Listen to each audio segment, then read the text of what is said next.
Hi friends, நம்ம இன்னைக்கு third standard Tamil தான் பார்க்க போகிறோம். அதில் அழகு 1ல் 2வது பாடம் கோழி தேடும் கோழி தான் நம்ம பார்க்க போகிறோம். மழை எவ்வாறு பெய்கிறது? மேகம் குளிர்ந்து மழையாக பெய்கிறது. ஆனால் பொன்னி என்ன சொல்வாள் தெரியுமா? வானம் அழுகிறது, அதுதான் மழை என்பாள். அதற்கு கற்பனையாக ஒரு காரணத்தையும் கண்டுபிடிப்பாள். அதை கதையாக கூறுவாள். கோழி குப்பையை ஏன் கிளறுகிறது? இதற்கு காரணம் சொல்கிறாள். அது என்ன காரணமாக இருக்கும்? ஸோ இங்க என்ன சொல்றாங்க அப்படின்னா, நமக்கு மழை எப்படி பெய்யுது? மேகம் குளிர்ந்து மழையாக பெய்யுது. ஆனா பொன்னி என்ன சொல்வாளாம்? அவ ஒரு காரணம் சொல்வாளாம். மழை வானம் அழுது, அதான் மழை பெய்யுது அப்படின்னு சொல்வாளாம். ஓகேவா? அவளா ஒரு கற்பனையான காரணத்தை கண்டுபிடிப்பாள். அதை அவ கதையாக கூறுவாள். இப்போ கோழி குப்பையை ஏன் கிளறுது? இதற்கு காரணம் அவ சொல்றா. அது என்ன காரணமாக இருக்கும்னு நம்ம பார்க்கலாம். இப்ப பாருங்க, பீட்டர் ஒரு நாள் கோழியையும் வாங்கினான். கோழினா இந்த கோழி, இந்த ழா போட்டோம்னா இந்த கோழி, சரியா? இந்த லா போட்டோம் அப்படின்னா இந்த கோழி குண்டு இருக்குல்ல, இந்த கோழி குண்டு. அடிக்கடி நண்பர்களோடு கோழி விளையாடுவான். கோழியை வச்சு நம்ம என்ன பண்ணலாம்? இந்த கோழியை வச்சு விளையாடலாம். ஓகேவா? விளையாடுவாங்களாம். அப்போ சுட்டி அப்படின்னு சொல்றாங்களாம். பீட்டர் குரல் கேட்டதும் கோழி ஓடி வரும். சோ பீட்டரோட குரல் கேட்டோன்னு என்ன செய்யுமா? அந்த கோழி ஓடி வருமா. ஓகேவா? நெக்ஸ்ட், அதுக்கு எங்கு இருந்தாலும் கோழியை எடுத்து வரும். கோழியை எடுத்து வரும் அழகே அழகு. ஸோ அந்த கோழி விளையாடும் போது கோழி எங்கேயாச்சும் போயிடும். ஓகேவா? இந்த சின்ன கோழி எங்கேயாச்சும் போயிடும். அப்ப இந்த கோழி என்ன செய்யுமா? இந்த கோழி அந்த கோழியை போய் தேடி எடுத்துட்டு வருமா. அது எடுத்துட்டு வர அழகே ரொம்ப அழகா இருக்கும் அப்படின்னு சொல்றாங்க. அழகே அழகுன்னு ஒவ்வொரு முறையும் இப்படித்தான் எடுத்து வரும். ஒரு வாட்டி இந்த மாதிரி எடுத்துட்டு பீட்டர் கிட்ட கொடுக்குமா. இப்படியே கோழிக்கும் நட்பு ஏற்பட்டது. இப்படியே இவங்க 2 பேரும் என்ன ஆயிட்டாங்களாம்? ஃப்ரெண்ட்ஸ் ஆயிட்டாங்களாம். கோழியும் ஃப்ரெண்ட்ஸ் ஆயிட்டாங்களாம். பீட்டர் இல்லாத போது இரண்டும் விளையாடும். பீட்டர் இல்லாத போது வீட்டுல 2 பேரும் தனியா விளையாடுவாங்களாம். ஒரு நாள் கண்ணாமூச்சி விளையாடுனா. ஒரு நாள் என்ன பண்றாங்களாம்? கண்ணாம்பூச்சி விளையாடுறாங்களாம். 1 2 3 சொல்றாங்க பாருங்க. 1 2 3 சொல்லிட்டு ஒளிஞ்சுக்குது. ஸோ கோழி போய் ஒளிஞ்சுக்கும். ஸோ அந்த மாதிரி விளையாடிட்டு இருக்காங்களாம். அங்கே ஒளிகிறேன் அப்படின்னு சொல்லிட்டு இது என்ன செய்யுது? அங்க போய் நான் ஒளிகிறேன்னு சொல்லிட்டு போதான். கண்டுபிடிக்க வருகிறேன், நான் கண்டுபிடிக்க வரேன் அப்படின்னு சொல்லிட்டு வருதா. நம்பர் அடடா, கோலத்தில உருண்டு வந்தேன், இதோ உன்னை கண்டுபிடித்து விட்டேன்னு சொல்லுதான். இது கோலத்துல உருண்டுட்டு வந்துட்டு இருக்கு. ஸோ அப்போ கோலத்தோடைய அந்த தடயம்லாம் தரையில இருக்கும்ல. ஸோ அப்போ கோழி என்ன சொல்லுதான்? இதோ உன்னை கண்டுபிடிச்சிட்டேன். அந்த தடயத்தை வச்சு ஈஸியா கண்டுபிடிச்சிருச்சான் கோழி. அதுக்கப்புறம் என்ன சொல்றாங்களாம்? இப்போது நான் ஒளிந்து கொள்கிறேன். இப்ப என்ன செய்தான்? நான் ஒளிஞ்சுக்கிறேன் அப்படின்னு சொல்லிட்டு என்ன செய்தான்? கோழி போதான். இப்ப என்ன பண்ணுது? கோழி 1 2 3 சொல்ல ஆரம்பிக்க போது. கோழி ஒளிய போகுது. ஓகேவா? இப்போது நான் ஒளிந்து கொள்கிறேன். ஹாஹா, மாட்டிக்கொண்டாயா அப்படின்னு கோழி கோழியை கண்டுபிடிச்சிருது. அதோடைய ரெக்கை அந்த மரத்துக்கு பின்னாடி, செடிக்கு பின்னாடி ஒளிஞ்சிருக்கும் போது ரெக்கை பார்த்து கண்டுபிடிச்சிருச்சு. ஓகேவா? ஸோ இப்போ யார் திரும்ப ஒளிய போறா? கோழி தான் ஒழிய போகுது. கோழி தான் கண்டுபிடிக்க போகுது. இங்கே ஒளிந்தால் கோழி கண்டுபிடிக்க முடியாது கோழியால் அப்படின்னு சொல்லிட்டு என்ன பண்ணுது? கோழி இந்த குப்பை தொட்டி பக்கத்துல ஒளிஞ்சிருச்சு. அப்படின்னு சத்தம் போடுது. ஓகேவா? ஏன்னா இந்த குப்பை எல்லாமே அதோட மண்டை மேல விழுந்துருச்சு, மூடிருச்சு. அதை நண்பா எங்கே இருக்கிறாய் அப்படின்னு சொல்லிட்டு கோழி அந்த இடத்துல வருது. இன்னும் தேடிக்கொண்டே இருக்குது. கோழி என்ன பண்ணுது? இன்னும் தேடிக்கிட்டே இருக்குது. நண்பனை தேடுது. நண்பான்னு சொல்லிட்டு நண்பனை தேடுது. ஸோ இதை இன்னொரு வகையில் எப்படி எழுதலாம்னா, கோழி உண்மையில் குப்பையை மண்ணை ஏன் கிளறுகிறது தெரிந்து கொள்ள வேண்டுமா? உங்களுக்கு தெரிஞ்சுக்கணுமா? நண்பனை தேடி கிளறிச்சா இல்லை வேற எதையா தேடி கிளறிச்சா அப்படின்னு தெரிஞ்சுக்கலாமா? இப்போ கீழே நமக்கு ஒரு க்ளூ கொடுத்துருக்காங்க. இதில் கண்டுபிடிச்சா நமக்கு ஆன்சர் வந்துடும். பின்வரும் தொடரில் ஒவ்வொரு சொல்லிலும் உள்ள 1 2 3 4வது எழுத்துக்களை எடுத்து எழுத விடை கிடைக்கும். கீழே இன்று கீரை செய்தே உண்டிடலாம் அப்படின்ற ஒரு வாக்கியம் இருக்கு. ஸோ அதில் 1 2 3 4 ஸோ எல்லா சொல்லையும் அந்த ஆர்டரில் எடுக்கணும். ஸோ இப்போ நம்ம ஒன்றுனா நம்ம ரவுண்ட் பண்ணி அங்கே எழுதலாம். சரியா? 1 2 3 4வது எழுத்துக்களை எடுத்து எழுத விடை கிடைக்கும் ஒரு சொல்லலையும். ஸோ இப்போ முதல்ல ஸோ எழுதிக்கலாம். முதல் சொல்லல, 2வது சொல்லல 2வது எழுத்து ரை எழுதிக்கணும். இதில் 3வது எழுத்து தே எழுதிக்கணும். ஸோ உண்டிடலாம்னா 4வது எழுத்து என்னது? டா. ஸோ இது எழுதிக்கணும். அப்போ இறை தேட தான் உண்மையாகவே என்ன பண்ணுச்சு? கோழி போச்சான். நெக்ஸ்ட்டு செய்கை விளையாட்டிங்க. கொக் கொக் கோழி என்று சொல்வேன், கோழி போல் முன்னால் நடப்பேன். ஸோ கொக் கொக் கோழி, கோழி வந்து எப்படி சத்தம் போடும்? கொக் கொக்குன்னு தான் போடும். அப்போ கொக் கொக் கோழி என்று சொல்வேன், கோழி போல் முன்னால் நடப்பேன். ஸோ அந்த மாதிரி ஆக்ஷன் பண்ணி செய்கை பண்ணி காட்டணும். அதே மாதிரி டொக் டொக் கோழி என்று சொல்வேன், பின்னால் நடப்பேன். கோலி உருண்டை எப்படி போகும்? பின்ன அப்படியே உருண்டுட்டே போகும் பின்னால். ஸோ அதே மாதிரி இவன் வந்து கோழி மாதிரி போகிறான் பாருங்கள். ஸோ இந்த பொண்ணு வந்து கோழி மாதிரி டொக் டொக் அப்படின்னு சவுண்டு போடும். கோழி இப்படி டக் டக் டக் டக் டக் அப்படி தானே அப்படியே விழுந்து போகும் தரையில். ஸோ அடுத்தது பாருங்கள், செய்து பழகலாம். பின் தொடர்ந்து படிக்க, பாடத்தை படிக்க கேட்டும் ஒளிப்பதிவினை கேட்டும் பின் தொடர்ந்து படிக்கலாம். ஸோ இதை நீங்கள் கேட்டு பின் தொடர்ந்து அதை படித்து அதனுடைய அர்த்தத்தையும் நீங்கள் கற்றுக்கோங்க, படிக்க பழகுங்க அப்படின்னு சொல்கிறாங்க. பிடித்த சொற்களை எழுதுக. உங்கள் கதையில் என்னென்ன சொற்கள்லாம் உங்களுக்கு பிடிச்சிச்சோ அந்த சொற்களை வந்து நீங்கள் எழுதுங்க அப்படின்னு சொல்கிறாங்க. என்ன எழுதியிருக்கோம்? கோழி, கோழி, நண்பா, ஆ, அடடா, கண்ணாமூச்சி, சுட்டி, மாட்டிக்கொண்டாயா, அழகே அழகு, அடிக்கடி. ஸோ இந்த மாதிரி சொற்களை நமக்கு பிடிச்சதை எழுதியிருக்கோம். உங்களுக்கு பிடிச்சதை நீங்கள் எழுதிக்கோங்க. இப்போ இதை வந்து நீங்கள் உங்கள் ஃப்ரெண்ட்ஸ் எழுதியிருப்பாங்கள்ல பக்கத்தில், ஸோ உங்கள் நண்பர்கள் எழுதியிருப்பாங்க. அதிகமான சொற்களை ஒன்று போல் எழுதிய நண்பர். ஸோ ஒரே மாதிரி எழுதிய நண்பர் வந்து யார் அப்படின்னு கேட்குறாங்க. ஒரே மாதிரி யார் யார் எழுதுனா அப்படின்னு. நான் இங்கே வந்து கபிலன், முத்து அப்படின்னு எழுதுகிறேன். ஓகே, ஒன்று போல் எழுதிய சொற்களின் எண்ணிக்கை, அவங்க 2 பேரும் ஒன்று போல் எழுதுனா சொற்களின் எண்ணிக்கை எவ்வளோ? 5. ஸோ 5 சொற்களை ஒரே மாதிரி எழுதியிருந்தாங்க. ஸோ அதனால் 5 எழுதியிருக்கேன். உங்கள் நண்பர்கள் வந்து ஒரே மாதிரி சொற்களை வந்து எத்தனை எழுதியிருக்காங்க, அவங்க பேர் என்னன்னு எழுதிக்கோங்க. பாடத்தில் நம்ம அடிக்கோட்டிட்டு எழுதணும். ஒரே ஓசையில் முடியும் சொற்கள். அங்கே கொடுத்துருக்காங்க, நம்ம இங்கே அண்ட் எங்கே ரெண்டையும் அடிக்கோட்டிட்டு எழுதுகிறோம். பாடத்தில் பாருங்கள், இடது பக்கம் இங்கே, இங்கே, ஏ, இங்கே, எங்கே. நெக்ஸ்ட், கதையில் இடம்பெற்ற விளையாட்டுகள். 2 விளையாட்டுகள் என்ன விளையாட்டு விளையாடினாங்க அப்படின்னு சொல்லிட்டு கேட்குறாங்க. ஸோ இங்கே என்ன விளையாடுறாங்க? ஃபஸ்ட்டு நமக்கு தெரியும், கண்ணாமூச்சி தான் கோழி விளையாட்டு. ஓகே, கதையில் பிடித்த தொடர். உங்களுக்கு பிடிச்ச தொடர் எது? கதையில் நண்பா, நண்பா எங்கே இருக்கிறாய், அதான் எனக்கு பிடிக்கும், நான் அதை எழுதுகிறேன். ஸோ உங்களுக்கு பிடிச்சதே நான் இதை எழுதியிருக்கேன். உங்களுக்கு பிடிச்சது நீங்கள் எது வேணாலும் எழுதிக்கலாம். பேசலாம். எனக்கு பிடித்த விளையாட்டு. உங்களுக்கு பிடித்த விளையாட்டை பற்றி நீங்கள் பேசலாம். அது கிரிக்கெட்டோ, கால்பந்தோ, வாலிபாலோ, எது வேணாலும் நீங்கள் அதை பற்றி நீங்கள் கூடைப்பந்து, வாலிபால்னா, ஸோ அதை பற்றி நீங்கள் வந்து ஒரு மேடை பேச்சு மாதிரி விஷயங்கள்தான் ரெடி பண்ணி நீங்கள் பேசி பாருங்கள். நெக்ஸ்ட்டு, படித்து விடை எழுதுக. இங்கே ஒரு பலகையில் நிறைய சொற்கள் இருக்குது. ஸோ அதை பார்த்துட்டு கீழே ஆன்சர் சொல்லணும். 2 எழுத்து சொற்கள். இந்த பலகையில் இருக்க 2 எழுத்து சொற்கள் என்ன? ஓடி, கோழி, கோழி, எல்லாமே என்னது? 2 எழுத்து. ஓ டி, கோழி, கோழி. ஓகே, நெக்ஸ்ட்டு, உயிரெழுத்தில் தொடங்கும் சொற்கள். உயிரெழுத்துனா ஆலிருந்து நமக்கு அவு வரைக்கும் முதல் எழுத்து வந்து உயிரெழுத்தில் இருக்கணும். இங்கே பாருங்கள், ஆள் இருக்குது. ஸோ அப்போ இந்த எழுத்து எழுதுங்க. அழகு. நெக்ஸ்ட்டு பாருங்கள், இங்கே ஈல இருக்குது. ஓகேவா? ஸோ அப்போ இருக்கிறாய், இருக்கிறாய். அடுத்தது பாருங்கள், இங்கே கூ, இது வா, இது வி, இது நான், இது கண்டுபிடித்து, இது உருண்டு, ஊ வருதா? ஸோ அப்போ என்ன எழுதணும்? ஊரு, இண்டு, உருண்டு. இங்கே பாருங்கள், ஓடியில் ஓ வருது. ஸோ அப்போ ஓடி எழுதியிருக்கோம். இப்போ நெக்ஸ்ட் அடுத்தது பாருங்கள், 2 மெய் எழுத்து உள்ள சொற்கள். 2 மெய் எழுத்து உள்ள சொற்கள்னால் 2 புள்ளி வைத்த எழுத்து. ஸோ இங்கே வந்தேனில் பாருங்கள், 2மே புள்ளி வைத்த எழுத்து வருது. ஸோ அப்போ இங்கே எழுதுங்க, வந்தேன். ஸோ அதே மாதிரி இங்கே இருக்கிறாயில் 2 எழுத்து வருது. இக்கீராய். நெக்ஸ்ட்டு இங்கே வாங்கினான், வாங்கினான். கண்டுபிடித்து, கண்டுபிடித்து. ஸோ நெக்ஸ்ட், அதிக எழுத்து உள்ள சொல். அதிக எழுத்து உள்ள சொல் பாருங்கள், இதுதான் 7 எழுத்து இருக்குது. க, இன், டு, பி, டி, இத்து. ஸோ அதுதான் நமக்கு அதிக எழுத்து. கண்டு பிடித்து. நெக்ஸ்ட் அடுத்தது, பாடச்சுருக்கம். படிக்க விடையளிக்க. கோழி தேடும் கோழி. பொன்னியின் கற்பனை கதை. இங்கே பொன்னியோட கற்பனை கதை.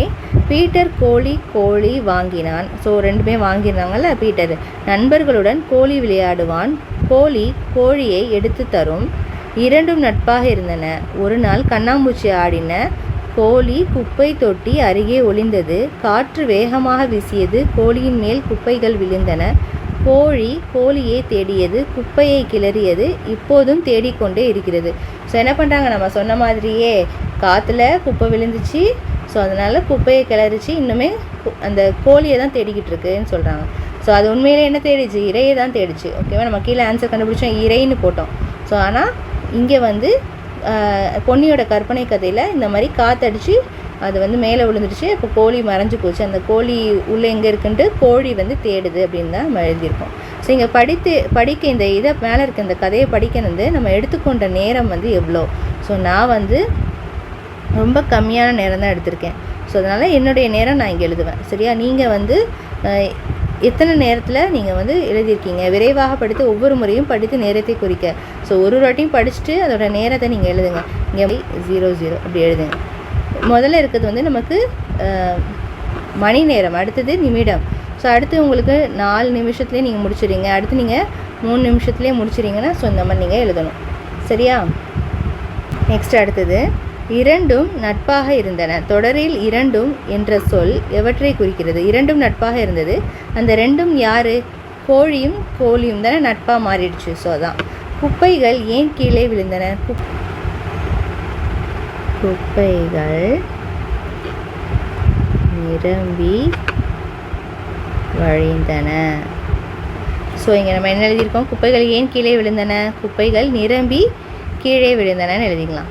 கீழே விழுந்தன. குப்பைகள் அந்த தொட்டியில் நிரம்பிடுச்சு. அதனால் குப்பைகள் நிரம்பி தான் கீழே விழுந்துச்சு.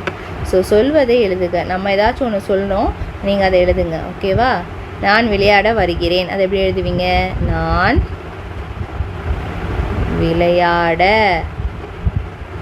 வருகிறேன். ஸோ இந்த மாதிரி நீங்கள் எடுத்தது தொடர்புடைய சொல்லை எடுத்து எழுதுக.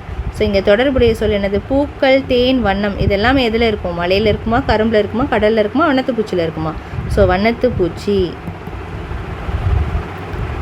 வண்ணத்து பூச்சி. ஸோ நெக்ஸ்ட்டு மீன், நண்டு, கப்பல் இதெல்லாம் எதில் இருக்கும்? கடல். ஓகே, நெக்ஸ்ட் அடுத்தது இனிப்பு, தோட்டம், யானை இதெல்லாம் எதில் வரும்? கரும்பு. நெக்ஸ்ட் வானம், மேகம், குடை இதெல்லாம் இதில் வரும்? மழை. மழை பெஞ்சால் தான் இதெல்லாம் நம்ம யூஸ் பண்ணுவோம். இப்போ இந்த இடத்துல கிளி பறக்கும் வானம். இந்த வானத்தில் தான் முதல் எழுத்து ஆரம்பிக்குது. வானம் பார்க்கும் பாப்பா. அதே மாதிரி பாப்பாவை வச்சு முதல் எழுத்து. பாப்பா ஆடும் ஊஞ்சல். அப்புறம் ஊஞ்சல் இருக்கும் மரம். அப்புறம் மரம் இருக்கும் பழம். ஸோ அந்த மாதிரி எழுதியிருக்காங்க. இப்போ பழம் தானே நம்ம முதல்ல எழுதணும். ஸோ பழத்தை வச்சு நம்ம எழுதலாம். பழம் தின்னும் கிளி. பழம் தின்னும் கிளி அப்படின்னு எழுதுகிறோம். ஓகேவா, நெக்ஸ்ட்டு பழம் இருக்கும் மரம் போட்டால் மரம் ஆல்ரெடி எழுதிட்டாங்க. மரம் தரும் பழம்னு சொல்லிட்டு. அதனால் நம்ம மரத்தை வந்து கடைசியாக முடிக்கல, கிளியை வச்சு முடிக்கிறோம். பழம் தின்னும் கிளி அப்படின்னு முடிக்கிறோம். அப்புறம் கிளி பறக்கும் வானம்னு முடிச்சிடலாம். ஓகேவா, ஸோ இப்போ கிளியை வச்சு எழுதணும். கிளி பறக்கும் வானம் அப்படி நம்ம எழுதியிருக்கோம். ஓகேவா, இல்லை பழம் இனிக்கும் சுவை, சுவை மிக்க கனி அப்படி கூட எழுதலாம். ஓகே, பழத்தை வச்சு பழம் இனிக்கும் சுவை. பழம் என்ன சுவையில் இருக்கும்ல அதை எழுதலாம். பழம் இனிக்கும் சுவை, சுவை மிக்க கனி அப்படின்னு நம்ம எழுதலாம். ஸோ அப்படியும் எழுதலாம், இப்படியும் எழுதிக்கலாம். இது ஈஸியாக இருக்குல்ல. பழம் தின்னும் கிளி, கிளி பறக்கும் வானம் உங்களுக்கு ஈஸியாக இருக்குது. ஸோ நெக்ஸ்ட் அடுத்தது பேசலாம், எழுதலாம் இந்த இடத்துல கொடுத்துருக்காங்க. சரியா, ஸோ அதை நம்ம பார்க்கலாம். இப்போ இந்த இடத்துல நம்ம இந்த இதை பார்த்துட்டு நம்ம வந்து எழுதணும். சரியா, ஸோ இப்போ இங்கே என்ன எழுதலாம் அப்படின்னா, இங்கே என்ன விளையாட்டு விளையாடுறாங்க அப்படின்னா கண்ணாமூச்சி விளையாடுறாங்க. ஸோ நண்பர்கள் என்னென்ன கண்ணாமூச்சி விளையாடுறாங்க. பேசலாம். இங்கே நண்பர்கள் 5 பேர் கண்ணாமூச்சி விளையாடுகிறார்கள் நம்ம எழுதிட்டோம். இன்னும் உங்களுக்கு நிறைய வேணும்னா நீங்கள் நிறைய எழுதுங்க. ஓகே, இந்த இடத்துல கேட்டு விடை கூறுக. ஸோ இந்த இடத்துல நம்ம இதை படிச்சுட்டு அதுக்கப்புறம் இங்கேருந்து அதை நம்ம பதில் சொல்லணும். காற்றில் மனம் அப்படின்னு சொல்லிட்டு ஒரு கதை மாதிரி கொடுத்துருக்காங்க. மாறனின் குரல் கேட்டு விரைந்து வந்தார் அம்மா. விமலாவும் மாறனும் ஒரு பொம்மைக்காக சண்டை போட்டு கொண்டிருந்தனர். விமலா தம்பியை அழ வைக்காதே, சேர்ந்து விளையாடுங்கள் என்று கூறி அம்மா சமையல் அறைக்குள் ஓடினாள். ஸோ இந்த இடத்துல என்ன சொல்கிறாங்க, மாறன் வந்து அழுகுற சத்தம் கேட்டு அம்மா வராங்க. விமலாவும் மாறனும் ஒரு பொம்மைக்காக சண்டை போட்டுட்டு இருந்தாங்களாம். அப்போ விமலா கிட்ட அம்மா சொன்னாங்களா, தம்பி அழ வைக்காத, சேர்ந்து விளையாடுங்க அப்படின்னு சொல்லிட்டு திரும்ப சமையல் அறைக்குள்ளேயே அம்மா போயிட்டாங்களாம். பின்னாலேயே ஓடி விமலாவுக்கு ஏதோ ஒரு வேறுபட்ட மனம் வருவது தெரிந்தது. ஸோ பின்னாலேயே அவள் ஓடுறா, விமலாவுக்கு ஏதோ ஒரு ஸ்மெல் வருது, வித்தியாசமான ஒரு மனம்னா வாடை. ஸோ வருது. இது என்ன மனம் அம்மா என்று கேட்டால் விமலா. பால் பொங்கி அடுப்பு அணைந்துள்ளது, அதனால் எரிவாயு கசிந்து கொண்டிருக்கிறது என சொல்லிக்கொண்டே எரிவாயுவை நிறுத்தினார் அம்மா. ஸோ என்னாச்சு, இது என்ன மனம்மா அப்படின்னு அம்மா கிட்ட கேட்குறா. இது பால் வச்சுருந்தாங்க, பால் பொங்கி என்னாச்சு, அதோடைய பால் பட்டு அடுப்பெல்லாம் அணைஞ்சி அங்கே எரிவாயு கேஸ் லீக் ஆகுது, எரிவாயு கசிந்து கொண்டிருக்கிறது. ஸோ அம்மா சொல்கிறாங்க, இது எரிவாயுவோட ஸ்மெல்லு, வாடை, எரிவாயு கசிந்து கொண்டிருக்கிறது, அதுதான் அந்த வாடை அப்படின்னு சொல்லிட்டே என்ன பண்ணுறாங்க, அந்த அடுப்பை அணைக்கிறாங்க. உடனே விமலா மின்விசிறியை இயக்க சென்றாள். உடனே என்ன செய்கிறா விமலா, ஃபேனோட சுவிட்ச், மின்விசிறினா ஃபேனோட சுவிட்சை போடுறதுக்கு போகிறா. வேண்டாம் விமலா, அம்மா என்ன சொல்கிறாங்க, போடாதே, வேண்டாம், இப்போது மின் சாதனங்களை இயக்கக்கூடாது. நம்ம எரிவாயு இந்த மாதிரி கேஸ் வாடை வந்துச்சு, கேஸ் ஸ்மெல் வந்திருக்கு, நம்ம இப்போ தான் ஆஃப் பண்ணியிருக்கோம் அப்படின்னா நம்ம என்ன பண்ணணும், உடனே மின் சாதனங்கள் எது நம்ம சுவிட்சில் இருக்க எதுவுமே போடக்கூடாது, லைட்டு, ஃபேனு, எந்த சுவிட்சையுமே நம்ம போடக்கூடாது. ஓடிட்டு இருந்தாலும் நம்ம அது போய் அமர்த்தவும் கூடாது, அது விபத்தை ஏற்படுத்தும் என்றார். ஏன்னா அது விபத்தை ஏற்படுத்தும் அப்படின்னு அம்மா சொல்கிறாங்க. உடனடியாக கதவு ஜன்னல்களை திறந்து விட்டார். உடனே அம்மா என்ன செய்கிறாங்க, கதவு ஜன்னல் எல்லாத்தையுமே என்ன பண்ணுறாங்க, திறந்து விடுறாங்க, ஏன்னா அந்த வாடை போகிறதுக்கு. அங்கிருந்து இருவரையும் வெளியே அழைத்து வந்தார். ஸோ அந்த குழந்தைங்க 2 பேரையும், விமலாவையும் மாறனையும் வெளியே அழைத்து வந்தாங்களாம். பதற்றம் இல்லாமல் எச்சரிக்கையுடன் செயல்பட்ட அம்மாவை அன்பாக பார்த்தால் விமலா. பதற்றம் இல்லாமல் எச்சரிக்கையுடன் செயல்பட்ட அம்மாவை விமலா எப்படி பார்க்குறாளாம், அன்பா அப்படி பார்க்குறாளாம். இங்கே சரியான தொடர் எது, காரணம் கூறுக. சரியான தொடர் இதில் எது, காரணத்தை சொல்லுங்கன்னு சொல்கிறாங்க. விமலா எரிவாயு கசியும் போது ஏற்படும் மனத்தை இப்போதுதான் கண்டுபிடிக்க தெரிந்து கொண்டாள். விமலா எரிவாயு கசியும் போது ஏற்படும் மனத்தை முன்னரே கண்டுபிடிக்க தெரிந்து கொண்டாள். ஸோ அவளுக்கு தெரியலை இது எரிவாயுவோடைய வாடை அப்படின்னு தெரியாதனால தானே அம்மா கிட்ட போய் இது என்ன மனம்மா அப்படின்னு கேட்குறா. ஸோ அதனால் இப்போ தான் அவள் கண்டுபிடிச்சிருக்கா, இப்போது தான் கண்டுபிடிக்க தெரிந்து கொண்டாள் அப்படின்னு நம்ம திங்க் பண்ணியிருக்கோம். சிந்தித்து விடையளிக்க. இப்போ நம்ம இதை சிந்திச்சுட்டு பதில் சொல்லணும். நான் ஒரு கோழி, இதில் எது கோழி, இதாக இருக்குது, இது ரெண்டுமே கோழி. இரையை கொத்தி தின்கிறேன், ரெண்டுமே என்ன பண்ணுது, இரையை கொத்தி தான் சாப்பிடுது. கூடை அருகில் இருக்கிறேன், கூடை பக்கத்தில் எது இருக்குது, இந்த இடத்துல கூடை இருக்குது. ஸோ இங்கே என்ன பண்ணலாம், கூடை இல்லை. ஸோ அப்போ இந்த இது கிடையாது. ஸோ கூடை இருக்குது, இரையை கொத்தி திங்குது, நான் ஒரு கோழி. ஸோ இதுக்கு சரியான படம் 2வது படம். அடுத்து படித்து விடை எழுதுக. எங்கே போனது, அட எங்கே போனது, தாத்தா தேடினார், மேசையின் மீது பார்த்தார், அங்கு இல்லை. புத்தகங்களுக்கு அருகில் பார்த்தார், அங்கும் இல்லை. அறை முழுவதும் தேடினார், எங்குமே இல்லை. எங்கேதான் போனது என சோர்ந்து நாற்காலியில் அமர்ந்தார். ஸோ எங்கே போச்சு அப்படின்னே தெரியல, அவர் தேடிக்கிட்டே இருக்காரு. தேடிட்டு நாற்காலிலையும் உட்கார்ந்துட்டாரு. பூவிழி அங்கே வந்தால் என்ன ஆனது தாத்தா என கேட்டாள். ஸோ என்ன ஆச்சு தாத்தா அப்படின்னு பூவிழி கேட்குறா. அதுக்கு என் மூக்கு கண்ணாடியை காணவில்லை என்றார். மூக்கு கண்ணாடினா நம்ம கண்ணில் போடுவோம்ல, அந்த கண்ணாடி தான் மூக்கு கண்ணாடி அப்படின்னு சொல்லுவாங்க. ஹா என சிரித்தாள் பூவிழி. தாத்தா உங்கள் நெற்றிக்கு மேல் தொட்டு பாருங்கள் என்றாள். ஸோ நெற்றிக்கு மேலே தொட்டு பாருங்க அப்படின்னு சொல்கிறா. தலையை தொட்டு பார்த்தார் தாத்தா. தாத்தா என்ன பண்ணுறாங்க, தலையை தொட்டு பார்க்குறாங்க. சரியா, தொட்டு பார்த்ததோட அவருக்கும் சிரிப்பு, அவருக்கும் சிரிப்பு தாங்க முடியல. ஏன் என்று உங்களுக்கு தெரியுமா, ஏன் அவர் சிரிச்சாருன்னு தெரியுமா, ஏன்னா கண்ணாடி அந்த நெற்றிக்கு மேலே தான் இருந்திருக்கு. ஸோ அதனால தான் அவரும் சிரிச்சிருக்காரு. தாத்தாவின் மூக்கு கண்ணாடி எங்கே இருந்தது, எங்கே இருந்திருக்கும், அப்போ மேசை மேலே இல்லை, புத்தகத்தின் மேலே இல்லை, தாத்தாவின் நெற்றிக்கு மேலே தான் அப்போ இருந்திருக்கு. ஸோ அதனால அதை நம்ம டிக் பண்ணியிருக்கோம். அடுத்தது சரியா தவறா செய்க. மூக்கு கண்ணாடியை தாத்தாவே கண்டுபிடித்தார். தாத்தாவை கண்டுபிடித்தார் இல்லை, பூவிழி தான் கண்டுபிடிச்சு கொடுத்தா அவங்க தலை மேலே இருக்குன்னு சொல்லி. ஸோ தவறு. நெக்ஸ்ட் அடுத்தது பின்பற்றி எழுதுக. பீட்டருக்கு பிடித்தவை. சுட்டி கோழியை பிடிக்கும், படம் வரைய பிடிக்கும், தாத்தா பாட்டி வீட்டிற்கு செல்ல பிடிக்கும். ஸோ இதெல்லாமே பீட்டருக்கு பிடிக்குமா, நமக்கு பிடிச்சது என்னன்னு கேட்டிருக்காங்க, அதை நம்ம எழுதியிருக்கேன். எனக்கு பூனைக்குட்டி பிடிக்கும், எனக்கு கதை கேட்க பிடிக்கும், எனக்கு அம்மாவுடன் கடைக்கு செல்ல பிடிக்கும்னு நான் எழுதியிருக்கேன். அடுத்தது பாருங்க, உயிரெழுத்துக்கள் 12, ஆலிருந்து அவு வரைக்கும் எல்லாமே உயிரெழுத்துக்கள். ஸோ அதில் அ, இ, உ, ஏ, ஓ இது எல்லாமே என்னது 5 எழுத்துக்கள் குறில் எழுத்துக்கள். ஓகே, ஓசை குறைந்து ஒலிக்கக்கூடிய எழுத்துக்கள். இதுவே நம்ம நீட்டமாக ஒலிக்கிறோம்ல, அது நெடில் எழுத்துக்கள்னு சொல்லுவாங்க. நம்ம ஆ, ஈ, ஊ, ஏ, ஐ, ஓ, ஔ அப்படின்னு சொல்லுவோம்ல, இது எல்லாமே 7 எழுத்துக்கள். இது எல்லாமே நமக்கு நெடில் எழுத்துக்கள். இப்போ வண்ணமிட்டு பேர் எழுதுகன்னு கீழே கொடுத்துருக்காங்க. ஸோ கீழே கொடுத்த அந்த கலர் இல்லாத படத்துக்கெல்லாம் நம்ம கலர் போட்டுட்டு ஸோ அதனுடைய நேம் எழுதணும். ஃபஸ்ட்டு அவங்க வந்து 1 அப்படின்னு அதை எழுதியிருக்காங்க. அடுத்தது நான் கயிறு அப்படின்னு எழுதியிருக்கேன். 2வது, 3வது அணில் எழுதியிருக்கேன். அப்புறமா ஆடு மேய்ந்திட்டு இருக்குல்ல, ஸோ அந்த ஆடு எழுதியிருக்கேன். அடுத்தது பார்த்திங்கன்னா இலை எழுதியிருக்கேன். அதுக்கப்புறம் எலி, ஏணி, ஊஞ்சல், உரல், அந்த புத்தகத்தில் என்ன இருக்குது, ஔவையார், ஓணான் மரத்து மேலே இருக்குல்ல, அதான் ஓணான், தென்னை மரம். ஸோ இதெல்லாம் நான் எழுதியிருக்கேன். அதுக்கு நீங்கள் கலர் பண்ணிக்கோங்க இந்த படத்துக்கெலாம். அடுத்தது பார்க்கலாம், மெய்யெழுத்துக்கள் 18. இக்கிலிருந்து இன்னு வரைக்கும் நமக்கு மெய்யெழுத்துக்கள் 18 எழுத்துக்கள். ஸோ இதில் 3ஆக பிரிக்கிறாங்க, வல்லினமெய்கள் அப்படின்னு சொல்லிட்டு. இப்போ வல்லினமெய்கள் நமக்கு 6 எழுத்துக்கள், ஓகேவா. இப்போது அந்த எழுத்துக்கள்லாம் இங்கே இருக்குது. அதே மாதிரி மெல்லினமெய்கள் வந்து 6 எழுத்துக்கள், இடையினமெய்களும் நமக்கு 6 எழுத்துக்கள். அதை தனித்தனியாக பிரித்து எழுதியிருக்காங்க அதுக்கு கீழே. அடுத்து வண்ணமிட்டு தொடர்கள் அமைத்து எழுதுக.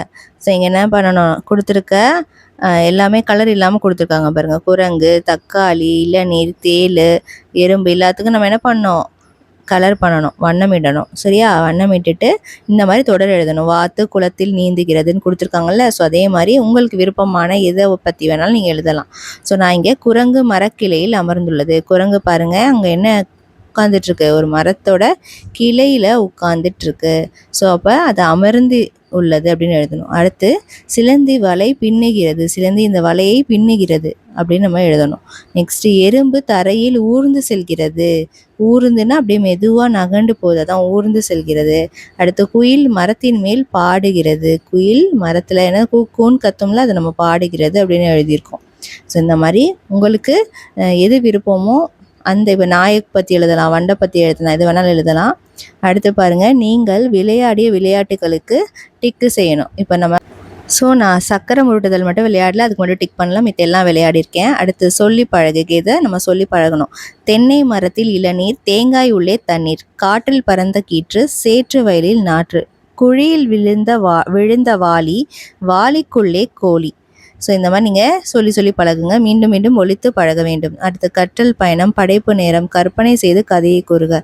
கோழி குப்பையை கிளறுவதற்கு வேறு கதையை உருவாக்கி கூறலாம். கோழி குப்பையை கிளறதுக்கு வேறு கதை, இப்போ நம்ம பார்த்த ரெண்டுமே கிடையாது, ஓகேவா.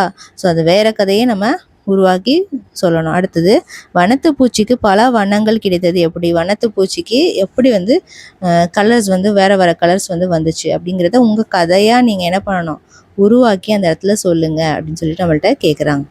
அடுத்து தேங்காய்க்குள் தண்ணீர் எப்படி வந்துச்சு, தேங்காய்க்குள்ளே தண்ணி எப்படி வந்துச்சு அப்படிங்கிறத நமக்கு ஒரு கதையாக உருவாக்கி நம்மள்ட்ட கேட்டிருக்காங்க. ஸோ இந்த மாதிரி நம்மக்கிட்ட கற்பனை கதையை உருவாக்கி குழுவில் பகிரலாம். ஸோ இந்த மாதிரி நம்ம கற்பனை கதைகளெல்லாம் என்ன பண்ணோம், உருவாக்கி இந்த குழுவில் பகிரலாம் அப்படின்னு சொல்கிறாங்க. ஸோ இந்த சாப்டரில் மொத்தமாக நம்ம என்ன படிச்சிருக்கோம் அப்படின்னு பார்த்தீங்கன்னா, நான் கற்றவை அப்படிங்கிறதுல பாருங்கள், கதையின் முடிவை மாற்றி கூற இயலும். ஒரு கதையோட முடிவை கடைசியாக இருக்கிற அந்த இதை வந்து நம்மளால் மாற்றி கூற முடியும். சரியா. நெக்ஸ்ட் அடுத்தது படம் பார்த்து பேச முடியும். ஒரு படத்தை பார்த்து அந்த படத்தை பார்த்துட்டு நம்ம அதை பற்றி பேச முடியும். சரியா. நெக்ஸ்ட்டு குறில் நெடில் வேறுபாடு அறிந்து ஒலிக்க முடியும். ஸோ ஆ ஆனா குறில் எழுத்து, ஆனா நெடில் எழுத்து. ஸோ இந்த மாதிரி நம்ம வேறுபாடு பார்த்து அதை எப்படி கூறணும் அப்படின்னு நமக்கு தெரியும். ஸோ அடுத்ததில் நம்ம மின்னி அப்படிங்கிற இந்த இதை பார்க்கலாம், இந்த படத்தை. ஸோ இந்த வீடியோ பிடிச்சிருந்துச்சு அப்படின்னா கண்டிப்பாக லைக் பண்ணிவிட்டு உங்கள் ஃப்ரெண்ட்ஸ் கூடயும் மறக்காமல் ஷேர் பண்ணுங்கள், சேனலை சப்ஸ்கிரைப் பண்ணுங்கள். தேங்க்ஸ் ஃபார் வாட்சிங்.